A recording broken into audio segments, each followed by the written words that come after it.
You absolutely find this in the American accounts of how they came up with interrogation. So one of the first things that the CIA remarks upon is it's very difficult to know another mind, right? It's the basic philosophical problems of skepticism. How do we know what's in there? How do we know how to trust it? And so they come up and they spend a long time perfecting these epistemologies around an idealized subject of how can it be that they reveal the truth of what they know? So they come up with techniques of, well, how long do we need to subject someone to standing up? Or what would it be to do an interrogation that didn't rise to the level of torture? And torture is pain akin to organ failure. So how do we have, for instance, various forms of pain, the right type of bouncy walls that we can smash people's head off, but doesn't cause actual physical pain, such that they would confess if they were a reasonable person? And because they can't test these things out, they have to construct these idealized models.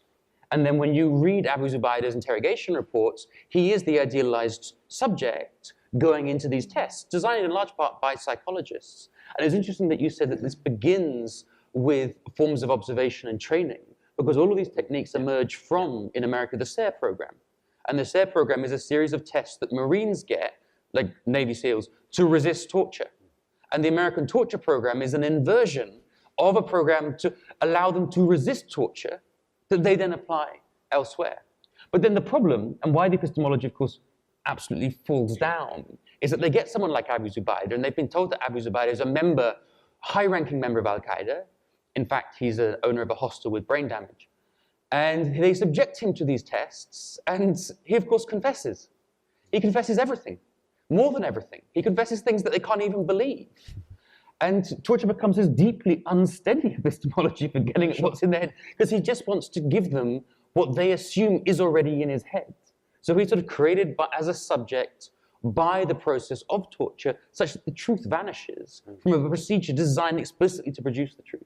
I think in some ways, I suppose this is a continuing process, isn't it? It's interesting you say, first of all, you torture the SEALs. And then that tells you how you should torture other people and how to avoid the problems. But presumably before then, someone worked out how to train Navy SEALs. And so way back, maybe even to Adrian's period or my period. There were certainly schedules of interrogation techniques in my period, possibly a little bit more sophisticated than the ones Adrian is indicating. The normal process was, first of all, start talking about torture. And then you might maybe show the suspect the torture chamber and then take him, her out of it again. Then you might have a question session actually inside the torture chamber, maybe even put the suspect against the instrument of torture. Then you might just tie the person to the torture instrument and then take them away again. So as a very careful, again, ratcheting up of stress, because they were very conscious that once they started to apply the pain, people would say anything to stop the pain. And mostly that was false. So in a way, you didn't really want to torture them unless you felt in some way they were so committed to what they believed that it was only the real application of pain which would make them confess. And there are some, I have to say, very, very moving and touching, rather disturbing scenes of people who just will not confess, despite the most awful things being done to them. And they are praying to God and praying to the Virgin, whatever it happens to be, give me strength, and they are not confessing what we know they knew. In the end, torture would fail, because either it would give you the wrong information, or it would give you information, it would give you no information at all. It was very unlikely to give you the truth if you actually got to that point. The thing to do is to lead them up to it slowly. But there's also a privacy question there that's fundamental. As you said, right, the records are kept secret. Yes. Whereas what's the advantage of talking about the ticking time bomb scenario and of making sure everyone's watching 24 is that we can then have an undergraduate seminar about, well, if the person had information about the end of the world, could we waterboard them in order to get the information? Which, if you actually read the story of Abu Zubaydah or al-Nashiri, is insane. Like, it doesn't correspond to any world on the ground. It's an idealized situation that precisely allows it to be derenseigné, abstracted, such that, well, let's just, my favorite thing that liberals say, why don't we just think about it? Let's just, we like thinking, we allow anyone to think. Like, well, let's get Steve Bannon in here, and let's just think for a moment, is there a situation under which one could think about torture? And the reason that one has that is because these documents are also a form of publicity. Whereas the documents you're talking about are not intended to create a whole public mood in the way that redacted documents are. Well, except in as much as the awareness of their existence sometimes is, because you'll have, everyone knows that looming building is the archive and it contains things. And I'm thinking of the secret archive in Venice, which is enormous with a coat of arms all over it. And everyone can recognize it's a very showy coat of arms, which is in gold on stuff. And everyone knows that there's a secret archive and they're watching you and they're watching everything. And it makes, it makes you, the potentially perceived subject, feel anxious. What does Venice know? What is all of the secret intelligence in there? And we go in that archive all the time, and it's full of tenure documents from professors at the University of Padua, and really, really, really tedious material.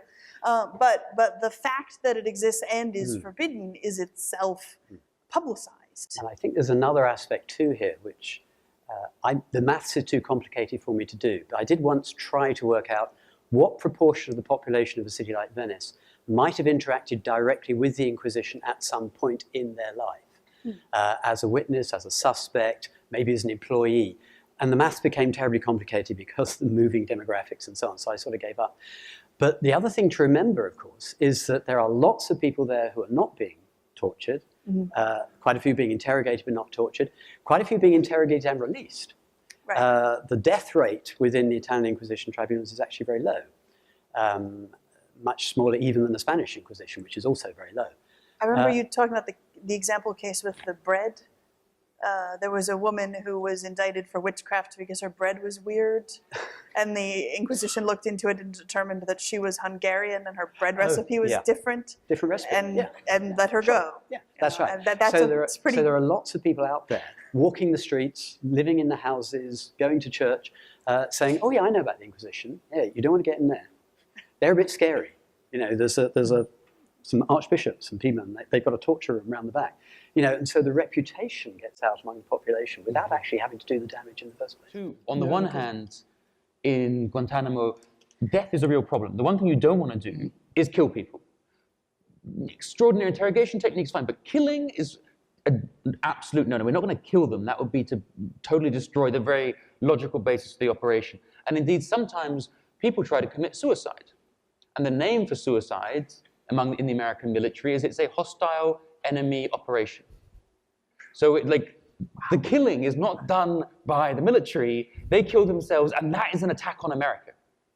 Because they're trying to show that this death has been caused by us, and we're not going to let them do that. Motherfucker. No, we're going to keep them alive. Literally, that is the phrase used. But the other problem they have, and you see this discussed a lot in the most absurdly racist terms, in the discussions of how to create these EITs, is the problem that Muslims aren't scared of death. So in the example you're giving is of an atheist being threatened by the state and going, "I would wish God would threaten you, but I won't because I'm an atheist." Bye. Here we have the reverse, which is the Americans going, "But we can't even threaten them with death." I'm sorry for my accent. But what do we do? And they might threaten us with their own death. And the death here becomes this limit, and sort of the limit of a secular torture regime is the killing of someone, and what the threat to that is people actually threatening their own death onto the regime.